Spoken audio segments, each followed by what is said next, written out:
Hey everybody, welcome to another Star Wars action figure review. Next up for you today, I'm going to be giving you guys a look at a couple more Jabba's Palace figures. I just recently got a package, and without further ado, let's take a look at Chewbacca. Okay, now this is Chewbacca depicted in his Boushh prisoner scene in Jabba's Palace. So yeah, let's just take a quick look at the packaging. You do have a rather grunting or flexing Chewbacca here on the side. This is part of the Saga collection. He is number 5. Alright. On the back, I don't know if you can see too well about the glare, but you do have a picture of Jabba's palace. You do have Klaatu and Hermione here, as well as Han and Carbonite, all the way in the back. On the top, you do have the Star Wars logo, Return of the Jedi. You can see right there. On the back, you do have a character profile and description, which if you want to pause that, you can. Right there. You do have a character picture right there of the figure, as well as other figures in the wave, which I did a review on Barada. So if you want to check that out on my channel, you can. Alright, now let's take a look at the figure.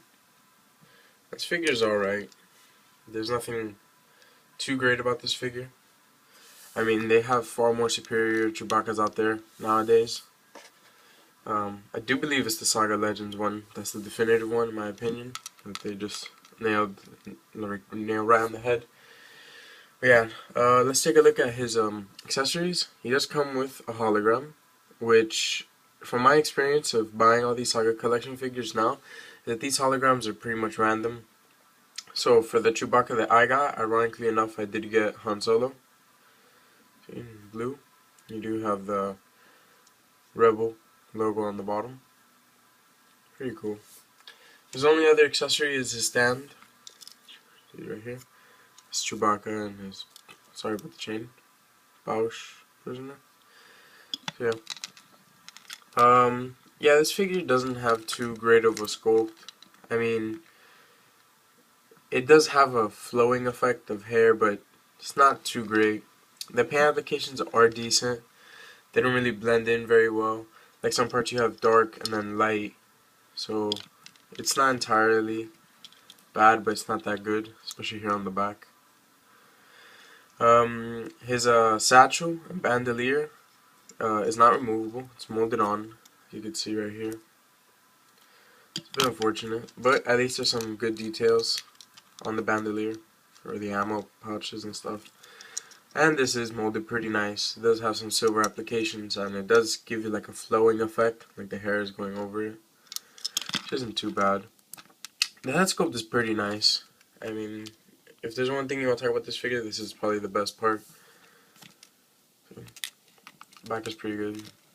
Now, the only reason I did get this figure was for the chain, which you could tell me, oh, you could have just made your own chain. That is true, but I like this figure for the aesthetic feel to it, because this figure was specifically made for that scene. So I just enjoy it. If you do want to get this figure and you plan on just taking the chain, you either have to cut it off that little string right here, because his head is on a swivel. You can't take the head off, I tried. And if you do that, you pretty much mess up the figure. The only other way you could possibly do it is that this ring right here is like a keychain ring. So you just have to like slide it out, which might be difficult. So, I don't know.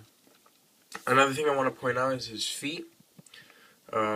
His stance isn't like too good. It's in a very weird position. It's not straight. It's more like off to the side, which is a bit weird, as you can see. Doesn't really stand straight the way you'd want him to. It's not too bad. Articulation is pretty bad. He does have a swivel neck, he has swivel shoulders, a swivel right elbow, and swivel hips. So it's really lacking in articulation. So yeah, there's not much to say about this figure. It's decent, you know. The only reason I did this review wasn't whether you should buy it or not. It's just, you know, you get what you're paying for kind of thing, just to show you what you get. Because some pictures might be misleading. It might look all great and stuff, but it's not. So that's something to take note of. All in all, this isn't too bad of a figure, you know. I got him, as I said, for just the feel of having an older Chewbacca. So yeah, he looks pretty good against Leia in her Boushh outfit, which I'll be doing a review on next, so stay tuned for that. So yeah, you decide whether you want this figure or not, you know. Some may like it, some may not. But yeah, so stay tuned for the Boushh Leia, and I'll see you on the next video.